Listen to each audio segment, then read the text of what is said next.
2025 में खुद को जिम्मेदार बनाओ। जिंदगी बदलने वाला मोटिवेशन, एक सच्ची प्रेरणा की कहानी।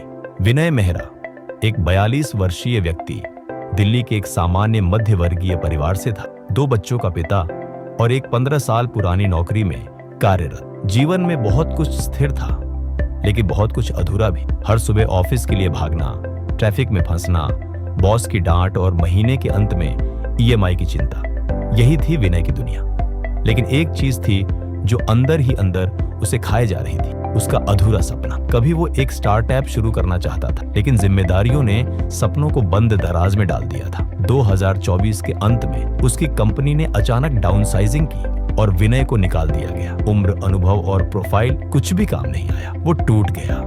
2025 की ठंडी सुबह थी। विनय खिड़की के पास बैठा चाय पी रहा था और खुद से पूछ रहा था, अब क्या? बेटे ने आकर पूछा, पापा आप अब क्या करोगे? उसके सवाल ने विनय को अंदर तक हिला दिया। वो कोई जवाब नहीं दे पाया, लेकिन उस एक सवाल ने उसके अंदर की नींद को झकोड़ दिया। विनय ने कुछ कोशिशें की, कुछ जॉब्स के लिए अप्लाई किया, कुछ इंटरव्यू दिए, लेकिन उम्र और स्किल गैप के चलते रिजेक्शन ही मिला। घर की सेविंग्स खत्म होने लगी। पत्नी की आंखों में चिंता साफ दिखती थी। विनय रोज आईने में देखता और खुद से कहता, क्या मैं अब भी कुछ कर सकता हूँ? एक दिन पार्क में पुराने दोस्त अजय से मुलाकात हुई। अजय ने कहा, भाई तू खुद को क्यों दोष दे? ये वक्त है खुद को जिम्मेदार बनाने। तूने जितनी मेहनत की है, अब उसे खुद के लिए लगा। स्टार्ट समथिंग, कुछ तो कर। अजय की बातें विनय को चुभी, लेकिन वही चुभन जरूरी। विनय ने खुद को जिम्मेदार बनाने का निर्णय लिया। उसने एक पुरानी डायरी निकाली जिसमें उसका सपना लिखा था, एक हेल्थ फूड बिजनेस शुरू करना। उसने ठान लिया, अब किसी और के भरोसे नहीं, खुद के लिए जीना है। बिना किसी निवेश के, बिना टीम के विनय ने छोटे स्तर पर काम शुरू किया। यूट्यूब पर वीडियो देखे, लोकल किचन से प्रोडक्ट्स बनाए और इंस्टाग्राम पेज बना। पहले दिन सिर्फ 3 ऑर्डर आए, लेकिन वो 3 ऑर्डर किसी बड़ी जीत से कम नहीं। परिवार ने साथ दिया, लेकिन समाज ने सवाल उठाए, इतनी उम्र में बिजनेस?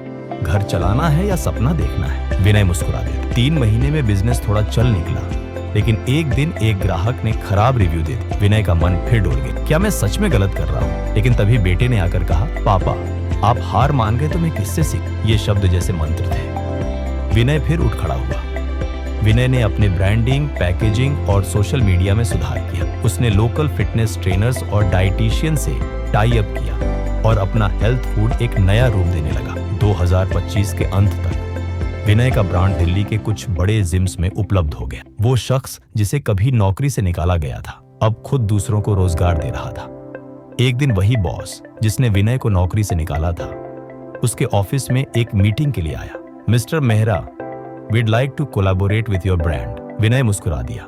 उसे किसी बदले की जरूरत नहीं थी, उसे खुद पर गर्व था। विनय अब सिर्फ एक सफल एंटरप्रेन्योर नहीं, बल्कि प्रेरणा का स्रोत बन चुका था। कॉलेजों में जाकर सेशन देता, यूट्यूब चैनल शुरू किया और एक नई पीढ़ी को यह सिखाया, अपना सपना किसी की नौकरी के भरोसे मत छोड़ो। अगर कुछ गलत हुआ है तो खुद को जिम्मेदार बनाओ, क्योंकि यही पहला कदम है बदलाव की ओर। सीख, हार मानना आसान है, लेकिन जिम्मेदारी लेना ही सच्ची बहादुरी है। जब तक आप कोशिश कर रहे हैं, तब तक आप हारे नहीं हैं। खुद को जिम्मेदार बनाओ, क्योंकि आपकी जिंदगी की कमान सिर्फ आपके हाथ में है।